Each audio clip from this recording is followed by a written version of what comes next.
Oil, నెయ్యి వేసుకున్నాక బిర్యానీ ఆకు, చెక్క, బిర్యానీ ఆకు వేసుకోవాలి. అవి కొంచెం వేగినాక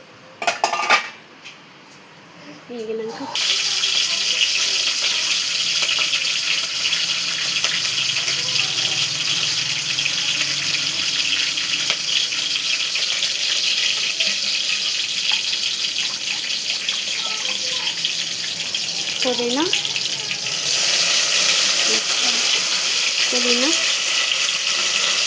కొత్తిమీర వేసేసుకున్నాం.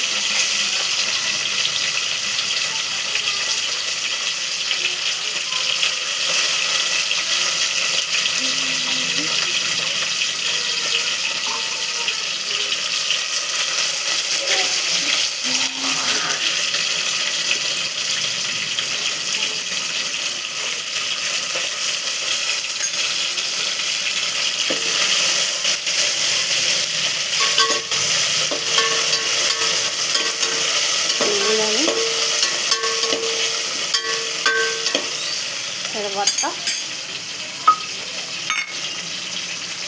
కరివేపాకు వేసుకోవాలి, 2 ఫ్రెష్ది.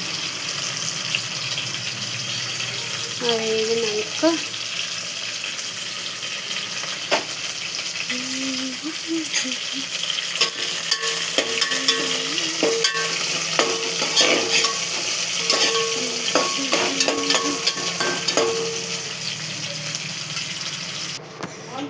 3 గ్లాసుల నీళ్ళు పోసుకున్న సాల్ట్, స్పూన్నర సాల్ట్ వేసుకొని బాగా కలపాలి. ఇది బాగా మసలాలి.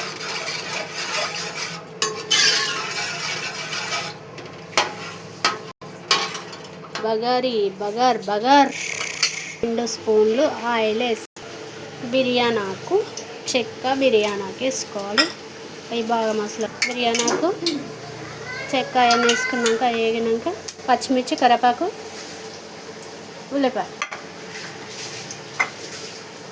కరివేపాకు వేసుకుంటా, ఉల్లిపాయ వేసుకోవాలి.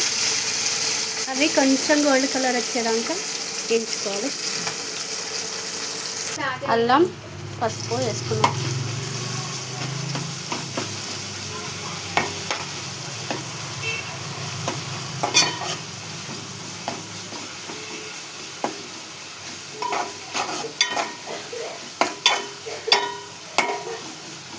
అల్లం, పసుపు వేసుకున్నాక అది వేగినాక చికెన్ మంచిగా 3 నిమిషాలు కడుక్కొని పక్కన పెట్టుకోవాలి. చికెన్ వేసుకోవాలి. వేసుకొని బాగా కలుపుకోవాలి. ఇప్పుడు మూత పెట్టుకోవాలి, ఉడకాలి.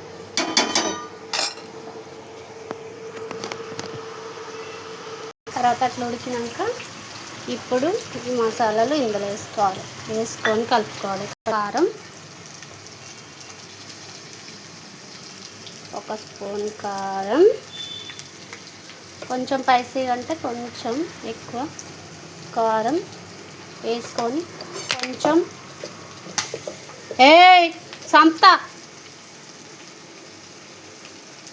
కొంచెం సాల్ట్ వేసుకొని కలపాలి. బాగా మొత్తం మిక్సింగ్ చేసుకోవాలి. చికెన్